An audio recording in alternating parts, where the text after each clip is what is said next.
Tejocote, known to scientists as Crataegus mexicana, is the kind of fruit that hides its importance behind a humble, almost unremarkable face. It's small, hard, slightly bitter, rarely glamorous on camera, and completely unknown to most of the world. Yet in Mexico, this fruit is everywhere, in history, in medicine, in winter rituals, in migration stories, in chemistry labs, and even in international smuggling cases. To understand Tejocote is to understand Mexico's cultural heart, because this little hawthorn has woven itself into traditions older than most modern nations. Let's begin where the story truly starts, in the highlands of central Mexico, long before colonial maps, national borders, or modern agriculture. The indigenous peoples of Mexico, especially Nahua communities, were using the fruit for food and medicine for centuries. They called it Texostal, meaning stone fruit, a reference to the hard pit that makes biting into it a gamble if you're not careful. They cooked it with honey, fermented it, dried it for travel, mixed it into warming winter drinks, and used the bark and roots for heart tonics, digestive remedies, and ritual healing. But Tejocote was not just a food, it carried spiritual significance. In pre-Hispanic cosmology, fruits with hard cores represented resilience, endurance, and the ability to carry life through harsh seasons. Tejocote grew where other fruits didn't. It survived cold, altitude, drought. It symbolized stubborn strength, the kind of strength indigenous people needed to endure centuries of upheaval.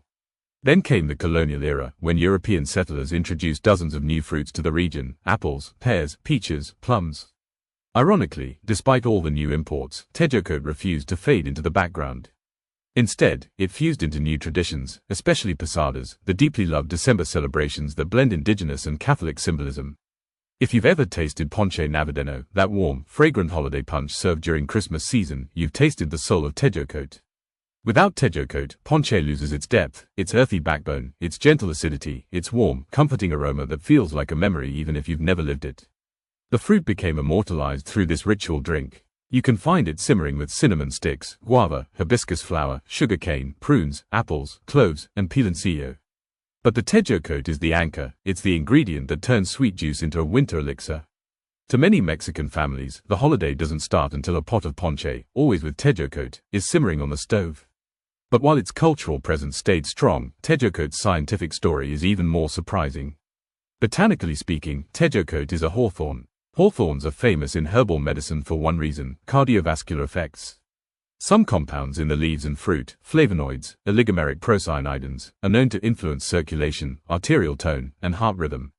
That's why hawthorn extracts are used worldwide as mild heart tonics. Indigenous healers didn't need laboratories to figure this out, they had centuries of observation. Modern scientists eventually caught up, analyzing Tejocote for its pectin, vitamin C, antioxidants, and unique soluble fibers. But here's where things get even stranger. Tejocote unexpectedly became famous in the United States for a completely different reason: weight loss supplements. For years, US markets were flooded with pills claiming to contain Tejocote root, often marketed as Mexican diet pills. But many of these products were fraudulent. They contained toxic plants, unlisted chemicals, or synthetic laxatives. This triggered border seizures, FDA warnings, and investigations. The real Tejocote wasn't dangerous, but the fakes were. Ironically, while the world argued about fake supplements, the real fruit continued thriving in Mexican hillsides. Tejocote trees grow slowly. They cling to rocky soils, withstand mountain cold, and produce small golden fruits that look like miniature crabapples. And because they're adapted to altitude, they're nearly impossible to industrialize on a large scale. That's one reason Tejocote never became a global supermarket fruit: it doesn't obey the rules of mass farming. It resists standardization, another layer of its stubborn identity. But Tejocote's significance goes even deeper. It is one of the few native Mexican fruits that survived waves of agricultural replacement.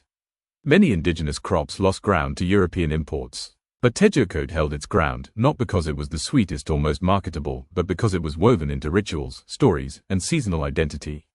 It outlived empires because culture protected it. In modern Mexico, Tejocote carries nostalgia. For some people, its scent instantly recalls childhood posadas, family gatherings, or cold winter mornings.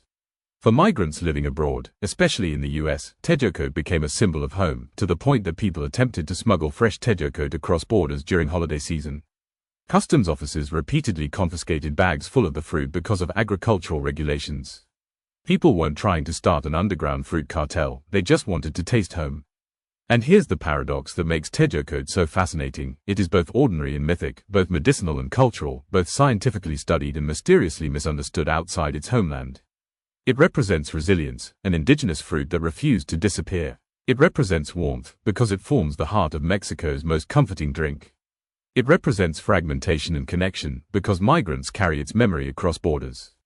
It represents caution because fraudulent supplements turned it into a global controversy. Tejocote may look small, but it carries centuries of identity, warmth, resistance, and meaning in its tiny, golden shell. And that is why, when you taste Tejocote, you're not just tasting a fruit. You're tasting history, migration, colonization, celebration, medicine, folklore, compressed into a single stubborn little sphere. A fruit that survived because it mattered. A fruit that still matters.